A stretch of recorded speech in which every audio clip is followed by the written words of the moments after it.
اے نبی سے کہہ دیجئے اے اہل کتاب تمہاری کوئی حیثیت اللہ کی نگاہوں میں نہیں ہے، تمہاری کوئی دعا اللہ کے ہاں قابل پذیرائی نہیں ہے جب تک کہ تم تورات اور انجیل کو قائم نہیں۔ لہٰذا دعائیں تو نہ بنو۔ 30 لاکھ آدمی جو ہے حج کے موقع پر کیسی کیسی دعائیں مانگتے ہیں، کہاں جا رہی ہیں دعائیں، کہاں ہیں ان کی قبولیت کے آثار؟ توبہ صحیح ہو، 99 قتل کی ہو، آپ کو اولاد سے محبت، اس اولاد کے لیے آپ کیا کرتے ہیں، کتنے پاپڑ نہیں، ورنہ ایک آدمی کو اپنے 2 وقت کی روٹی کے لیے کتنی محنت کی ہوگی، وہ ساری محنت مشقت جو کر رہا ہے صبح سے لے کر شام تک کی کمر توڑ دینے والی محنت کس کے لیے کر رہا ہے؟ اولاد کے لیے کر رہا ہے، اس لیے کہ اولاد سے محبت۔ اور آپ کو ایسے لوگ مل جائیں گے جو گویا کہ کلیتاً اپنے وجود کو اولاد کی شخصیت میں گم کر، اس لیے کہ ان کا اور ہائر آئیڈیل زندگی میں ہے ہی نہیں، ان جینا مرنا، ان صلاتی و نسکی و محیای و مماتی للاولاد، ان کی نماز، ان کی قربانی، ان کا جینا، ان کا مرنا، ان کی بھاگ دوڑ، ان کی سعی و جوش، سب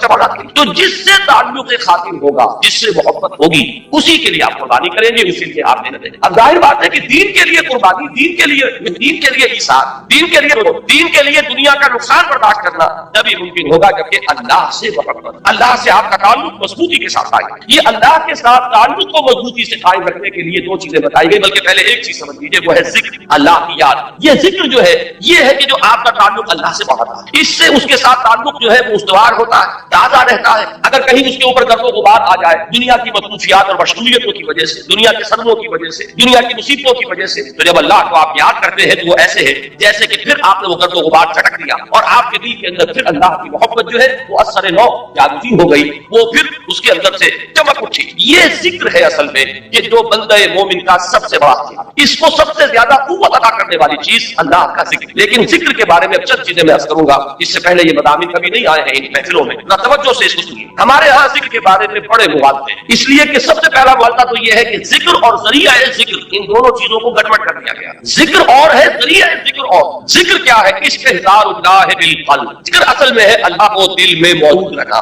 اللہ کو دل یہاں اس کی یاد یا اس کی محبت یا اس کے ساتھ لگاؤ اور تعلق کو قائم، استحضار اللہ بالقلب۔ اب جس چیز کو ہم ذکر کہتے ہیں وہ ذریعہ ذکر ہے۔ میں بیٹھ کر اگر کہہ رہا ہوں سبحان اللہ سبحان اللہ سبحان اللہ سبحان اللہ، یہ ذریعہ ذکر ہے، ذکر نہیں ہے۔ اب اگر یہ آپ سبحان اللہ کی تصویر تو کر رہے ہیں لیکن دماغ آپ کا چکر لگا رہا ہے اپنے کاروبار میں، آپ نے کوئی پرابلم کا دکان سے اٹھ کر آئے ہیں اور ذہن آپ کا اسی پرابلم کو حل کرنے میں لگا ہوا ہے، جو چاہے تسبیح آپ نے پوری کر دی، تو ذکر کا یہ ذریعہ تو آپ نے اختیار کیا، ذکر آپ کو حاصل ہے۔ اسی طریقے سے نماز کیا ہے؟ ذریعہ ذکر ہے۔ سورہ طٰہٰ کی بڑی پیاری آیت ہے وہ، اور وہ ابتدائی وحیوں میں سے ہے جو بلکہ پہلی وحی جو حضرت موسیٰ علیہ السلام پر، اس میں الفاظ آتے ہیں اقیم الصلاۃ لذکری، نماز کو قائم کرو میری یاد کے لیے۔ مقصود کیا ہے؟ ذکر، استحضار اللہ فی القلب، اس کا ایک ذریعہ یہ نماز کہ آپ اپنے دھندوں میں لگے ہوئے تھے، اذان کی آواز آئی فوراً اٹھے، وضو کیا، آپ مسجد کی طرف چل پڑے، وہاں گئے، آپ کھڑے ہوئے نماز میں اور آپ نے سورہ فاتحہ جو یوں سمجھیے کہ پورے قرآن مجید کا لب لباب ہے، اس کا نچوڑ ہے، اس کا خلاصہ ہے، اس کو آپ نے ہر رکعت کے اندر پڑھا یا سنا۔ اگر آپ امام کے ساتھ امام قرات کر رہا ہے آپ سن رہے ہیں، اگر آپ علیحدہ پڑھ رہے ہیں تو آپ خود پڑھ رہے ہیں، تو آپ نے پڑھا یا سنا، اور اس کا نتیجہ کیا نکلا کہ تازہ ہو گیا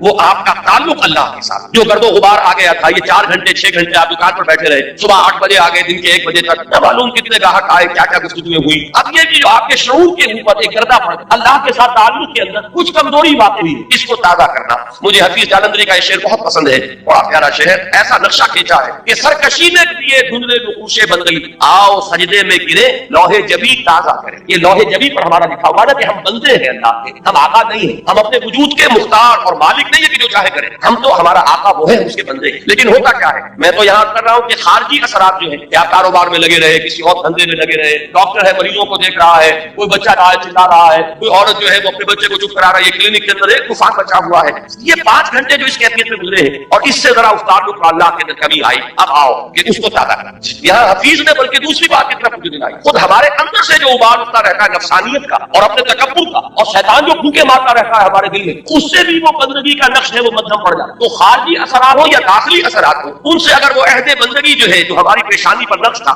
وہ کچھ مدھم پڑ گیا، تو آؤ کہ سجدے میں گرے تاکہ ہماری زمین جب زمین پر ٹکے اللہ کے ساتھ تو ہمارا وہ گرد و غبار اوپر سے ہٹ جائے اور اللہ کی بندگی کا وہ نقش تھا جو سرکشی نے کر دیے دھندلے نقوش بندگی، آؤ سجدے میں گرے لوح جبی تازہ۔ تو نماز بھی ذکر کا ذریعہ، آپ نے بات سمجھ۔ اب اگر ایک شخص نماز ادا کر رہا ہے، فرض کیجئے کہ اس نے 17 رکعتیں جو ہے وہ عشاء کی پڑھ لی، پوری 17 گن کر، 4 پہلی سنتیں بھی، پھر 4 فرض بھی باجماعت ادا کیے، پھر 2 سنتیں نفل، پھر نفل سب کر لی، لیکن دماغ کبھی کسی وادی میں فی کل وادی یہی نور، کہیں کسی خیال میں، کہیں کسی چکر میں، وہ آپ کو اگر حضور قلب حاصل نہیں ہوا تو ذکر حاصل نہیں ہوا، اس کے یہ معنی نہیں کہ نماز بیکار ہے، یہ ہے بالکل منکرین منکرین سنت اور منکرین حدیث کی انتہا تک بات ملے گا، آپ کی نماز ضائع نہیں جائے گی، اس لیے کہ آپ نے جو یہ مشقت جھیلی عشاء کی نماز ہے، اس وقت تو آپ کا جسم تھکا ہوا تھا، جسم جو اندر سے تقاضا کر رہا تھا کہ جاؤ لیٹ جاؤ آرام کرو، یا ممکن ہے کہ یہ تقاضا ہو رہا ہو کہ آج بڑا ڈرامہ آ رہا ہے ٹیلی ویژن پہ، چلو بیٹھو اس کو دیکھو، اس وقت اگر آپ تمام چیزوں سے منہ موڑ کر آئے، مسجد میں آپ نے حاضری 17 رکعتیں آپ نے ادا کی، اللہ ظالم نہیں ہے کہ آپ کی اس مشقت کو وہ ان ریوارڈڈ رہنے دے، اس کی اجرت ملے گی، اس کا اجر ملے گا، اس کا ثواب ملے گا، آپ نے فرض سمجھا تو آئے نا،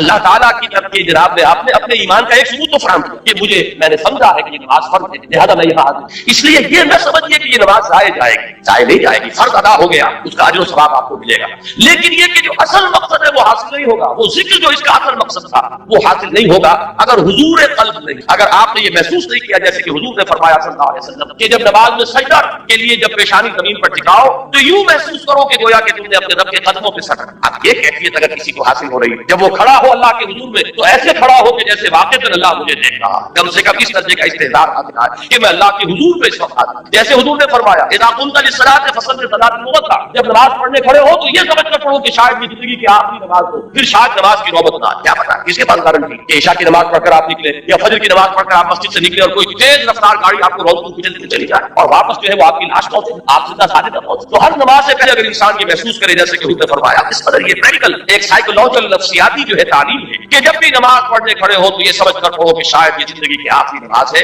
اور عین ممکن ہے کہ اس کے بعد نماز کا وقت، یہ کیفیات آپ سوچئے کہ اگر حاصل ہو نماز میں تو پھر وہ نماز کیا ہوگی، وہ نماز وہ ہوگی جسے حضور نے فرمایا کہ الصلاۃ معراج المومنین، یہ نماز اہل ایمان کے حق میں معراج کے در، اس میں ہم کلام ہوتے ہیں آپ اللہ سے جیسے کہ حضور ہم کلام ہوئے معراج اللہ تعالیٰ کے ساتھ، تو یہ نماز کا ذریعہ۔ اب میں ایک بات کہہ رہا ہوں تیسرے نمبر پر، یہ سبحان اللہ سبحان اللہ سبحان اللہ یہ بھی ذکر کا ذریعہ، نماز پڑھتے ہیں آپ یہ بھی ذکر کا ذریعہ، البتہ ایک چیز وہ ہے کہ جو مجسم ذکر ہے، ذکر کا ذریعہ نہیں، ذکر مجسم ذکر، قرآن مجید نے ذکر کا لفظ کس کے لیے استعمال کیا ہے، اہل علم پہ پوچھیں، یہ آیت آپ نے بارہا سنی ہوگی، اِنَّا نَحْنُ نَزَّلْنَا الذِّكْرَ وَإِنَّا لَهُ لَحَافِظُونَ، ہم نے ہی اس ذکر کو نازل، دی ریممبرنس قرآن، قرآن ہے یہ جو ذکر ہے، سراپا ذکر ہے، ہماتن ذکر، لہذا ذکر جو ہے، اب میں نے جہاں سے عام طور پر ذکر کا اطلاق ہوتا رہا اس سے میں ریورس آرڈر میں لے کر آیا کہ یہ تو معلوم ہے کہ سبحان اللہ کی تسبیح کرنا یہ ذکر، لیکن نماز کے بارے میں شاید یہ سامنے نہ ہو کہ یہ ذکر کا جامع ترین ذریعہ، اور اس سے آگے یہ چینوں سے اوجھل ہو چکی ہے کہ کل ذکر، ہماتن ذکر، مجسم ذکر،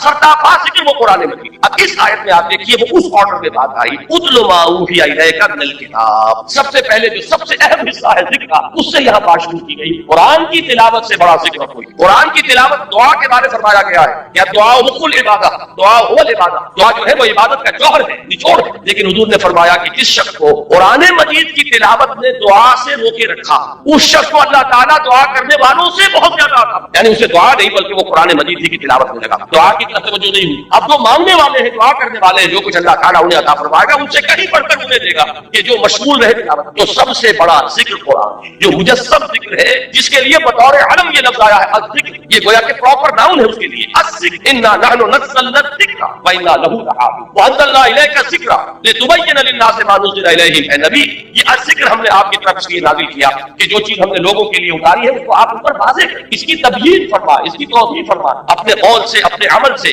اس کی وضاحت کریں، وہاں بھی لفظ الذکر آیا قرآن کے لیے، اور یہ متعدد آیات اور بھی، لیکن اب وقت نہیں ہے کہ میں ان سب کو کوٹ کروں، تو اب ذکر کو یوں سمجھیے آج اس موضوع پر پورے طور پر اس کا احاطہ کر کے اونچیے۔ ایک بات تو ہمیں یہاں سے معلوم ہو گئی کہ ولا ذکر اللہ اکبر، یقیناً اللہ کا ذکر سب سے بڑی شے، بہت بڑی شے نہیں، اکبر ہے افعال التفصیل، سب سے بڑی شے، اس راہ میں صبر کے لیے، اس راہ میں استقامت کے لیے، اس راہ میں پابندی کے لیے، اللہ کے دین کے لیے ایثار اور قربانی کرے انسان اور دل پشمودہ نہ ہو بلکہ اور خوشی اور اس کے اندر جو ہے اس کے دل کی کلی کھلتی کہ اللہ کی راہ میں یہ تکلیف بھی آئی، ظاہر نصیب کہ اللہ نے ہمیں قابل سمجھا کہ ہمیں اپنی راہ کی تکلیف کے لیے منتخب کرنا، اللہ کی راہ میں مجھے یہ جلا کٹا فکرہ بھی سننا پڑا، ظاہر نصیب کہ اللہ تعالیٰ نے ہمیں اس قابل سمجھا کہ نبی اکرم صلی اللہ علیہ وسلم کو اگر جلے کٹے کٹی بات سنی پڑی تو ہمیں بھی کا کوئی حصہ ہمیں بھی جو بجائے اس کے کس سے دل پشمودہ ہو، دل کی کل کھلے، وہ ہے ولا ذکر اللہ اکبر، اس میں سب سے بڑی چیز کہ جس سے انسان کو مدد ملے گی وہ اللہ کا، لیکن اللہ کے ذکر کے بارے میں جو باتیں میں نے رکھی، نمبر ایک یہ کہ ذکر علیحدہ ہے، ذریعہ ذکر، ذکر ہے استحضاء اللہ فی القلب، اس کے لیے جو ذرائع تیار کیے جائیں گے،